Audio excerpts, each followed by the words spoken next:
Rosizienses, Piatã, Mombaça, Miyagi, Tamani, o portfólio é longo. E para te ajudar nessa escolha, a Passuíta fez uma série com 3 vídeos.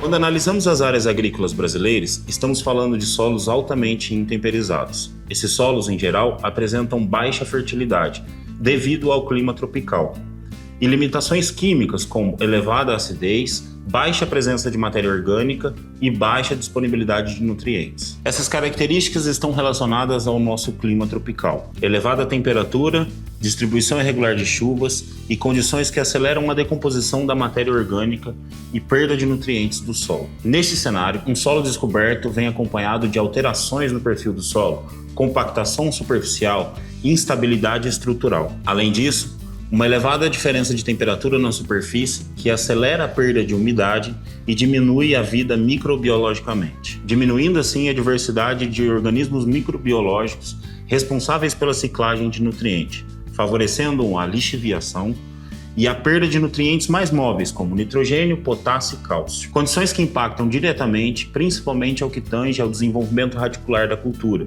favorecendo o estresse hídrico e reduzindo a absorção de nutrientes. A elevada temperatura do solo prejudica as culturas no que diz respeito à germinação e estabelecimento inicial de um estande. O resultado, menor vigor, maior suscetibilidade ao estresse e menor produtividade. A adoção de palhada vem trazer benefícios progressivamente, desfazendo um processo que antes naturalmente ocorria, melhorando a eficiência no uso da água e do solo. Como resultado, o sistema vem voltando a tornar-se produtivo e resiliente ao longo do tempo. No sistema de plantio direto na palhada, principalmente em solos suscetíveis a estresses climáticos, os impactos são observados sucessivamente. A curto prazo, de 1 a 3 safras, a palhada atua como isolante térmico, diminuindo a variação de temperatura do solo. Ou seja, em dias de temperatura mais elevada, o solo permanece com a temperatura mais amena. E em noites de temperaturas mais baixas, ele torna um solo com menor aquecimento durante o dia e menor perda de calor durante a noite. Ao mesmo tempo, a diminuição da perda de água por evaporação, cerca de 30% a 50%. Além disso, a maior infiltração de água no solo e maior proteção contra impactos de gota de chuva, diminuindo assim processos como erosão e encascoramento. Neste estágio, os efeitos biológicos são pouco sentidos. Existe pouco acúmulo de carbono e, do ponto de vista fitossanitário, os efeitos sobre nematóides são pouco expressivos, já que o sistema ainda não possui uma estrutura biológica que favoreça essa supressão. No que tange à produtividade, os ganhos também tendem a ser modestos, entre 3 e 4 sacas a mais, geralmente associados à melhoria da condição de estabelecimento das plantas. A médio prazo, entre 4 e 7 safras, temos uma fase de transição, marcada pelo avanço dos processos biológicos no solo. Há um incremento gradual de matéria orgânica no solo, marcada pelo acúmulo de resíduos vegetais e aumento da vida microbiana. A estrutura do solo passa a apresentar maior estabilidade, com a presença de agregados e porosidade que facilitam a infiltração de água. A ciclagem de nutrientes torna-se mais eficiente, com uma sincronização entre a liberação e a demanda das culturas. Neste período, o sequestro de carbono passa a ter um saldo positivo, com incorporações crescentes nas frações do solo e a sua estabilização. Também se observa um avanço no que diz respeito à biologia do solo, com um crescimento de organismos antagonistas que propiciam a redução de nematóides. Essa maior supressão de nematóides não ocorre por uma forma direta, mas pela junção de fatores como a menor reprodução em hospedeiros não favoráveis. Os ganhos de produtividade tornam-se mais consistentes também, de 4 a 8 sacas de produtividade por hectare, com uma maior estabilização entre as safras. A longo prazo, após a 8ª safra, o sistema entra em fase de consolidação. O acúmulo de carbono no solo torna-se mais estável e expressivo, com um acúmulo de matéria orgânica mais resistente à decomposição. A estrutura do solo apresenta elevada estabilidade, com melhorias significativas na infiltração, retenção de água e redução das perdas por erosão, que podem ultrapassar 70% em comparação às áreas sem cobertura.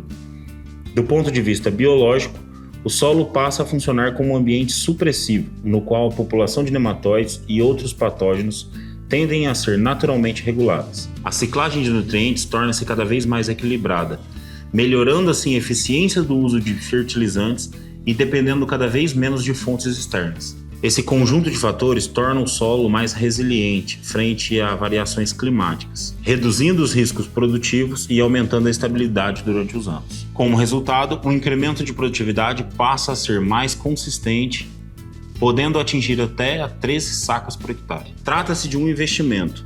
É de suma importância que o produtor entenda que não há um resultado imediato ou uma solução milagrosa. Os benefícios observados são cumulativos e dependem diretamente da qualidade da execução, como a escolha da cultivar e o manejo adequado do sistema. Diferentes cultivares apresentam variações biológicas, como profundidade do sistema radicular, produção em matéria seca por hectare ano, facilidade de manejo, velocidade de decomposição, e a escolha certa é fundamental. Alinhar essas características à estratégia produtiva é de suma importância para maximizar a formação de palhada, garantir a sua persistência e potencializar os benefícios ao longo do tempo. A escolha entre braquiária e pânico está diretamente ligada ao objetivo do sistema e principalmente à capacidade da área em produzir e sustentar biomassa, o que reflete o nível de manejo adotado. Opta-se por braquiária quando o foco é a construção do solo e a resiliência do sistema, principalmente em ambientes onde há limitação de fertilidade e maior risco climático. Este grupo apresenta uma produtividade estimada entre 6 e 12 toneladas de matéria seca por hectare ano. Sistema radicular profundo, frequentemente superior a 1,5 m de profundidade, favorecendo assim a ciclagem de nutrientes e a estruturação do solo. No entanto, nessas condições, a menor produção de biomassa pode limitar a persistência da palhada no sistema. A braquiária costuma ser a opção mais segura quando o objetivo é construir solo e manter o sistema funcionando bem, mas normalmente produz menos massa. É justamente aí que entra o ponto importante. Com menos volume de palhada, essa cobertura pode desaparecer mais rápido na superfície. Por isso, muitas vezes fica a impressão de que a palhada simplesmente sumiu. Por outro lado, o pânico é mais indicado quando a área apresenta um alto nível de fertilidade, capacidade operacional e investimento, permitindo assim expressar o seu alto potencial. Com uma produção entre 12 e 25 toneladas de matéria seca por hectare ano, ele apresenta uma decomposição mais rápida, principalmente em ambientes mais quentes. Ainda assim, o maior volume de produção de biomassa garante a persistência da palhada. Dessa forma, a persistência da palhada não depende exclusivamente da qualidade do material, mas principalmente do volume produzido e da qualidade do manejo. A decisão, portanto, deve responder à capacidade do sistema em sustentar alta produção de biomassa. Em ambientes mais limitantes, braquiárias tendem a oferecer maior estabilidade, enquanto em áreas mais intensificadas, pânicos entregam maior volume e cobertura inicial. Tempo sozinho não resolve nada, o que resolve é decisão. E decisão errada custa safra. Enquanto tem gente esperando o resultado aparecer, tem gente construindo o sistema na frente dela. E a diferença dos dois não é sorte, é escolha. E no próximo vídeo você vai ver onde essa escolha define tudo.